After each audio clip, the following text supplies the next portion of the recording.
எல்லாருக்கும் வணக்கம். இப்போ நம்ம என்ன செய்ய போகிறோன்னா தக்காளி தொக்கு செய்ய போகிறோம். ரொம்ப சிம்பிளானது தக்காளி தொக்கு நம்ம செய்ய போகிறோம். அது வந்து தோசைக்கு, இட்லிக்கு, சப்பாத்தி, பூரிக்கு எல்லாத்துக்குமே நம்ம தொட்டுக்கலாம். அதை எப்படி செய்யுதுன்னு பார்க்கலாம். இப்போ அடுப்பை பற்ற வச்சு கடாயை வச்சுக்கலாம். கடாயை வச்சு எண்ணெய் சேர்த்துக்கலாம். கடுகு 1/4 டீஸ்பூன் போட்டுக்கலாம். 2 ஆனியனை கட் பண்ணி வச்சுருக்கேன். அந்த ஆனியனை அதில் சேர்த்துடலாம். ரொம்ப சிம்பிளானது தான் இது, ரொம்ப கஷ்டம்லாம் இல்லை. நான் 20 நிமிஷத்துலேயே செஞ்சு முடிச்சிட்டேன் இதை.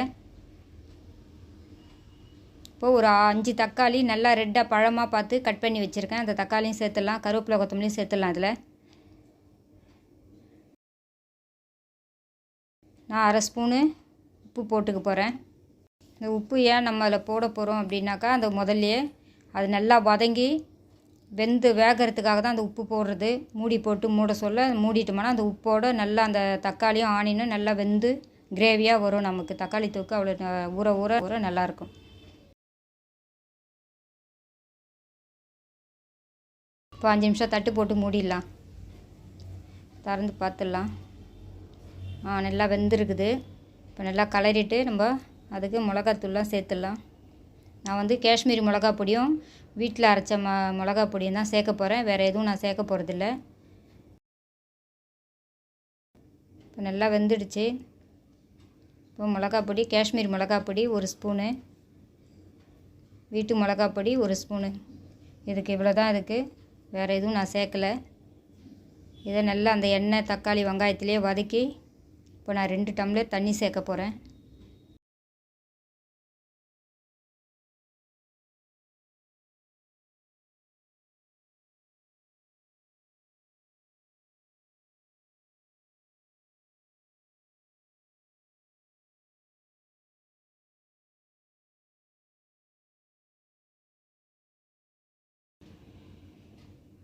இப்போது 1/4 டீஸ்பூன் உப்பு சேர்த்துக்கலாம். அதில்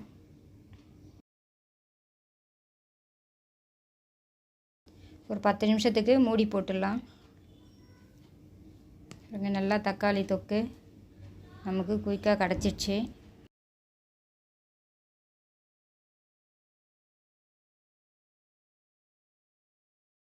தக்காளி தொக்கு செஞ்சு முடித்தாச்சு. இது உங்கள் வீட்டில் செஞ்சு பாருங்கள். செஞ்சு பார்த்துட்டு கமெண்ட்டில் சொல்லுங்கள். கோகுன் சமையல் சேனலுக்கு சப்ஸ்கிரைப் பண்ணுங்கள். நன்றி.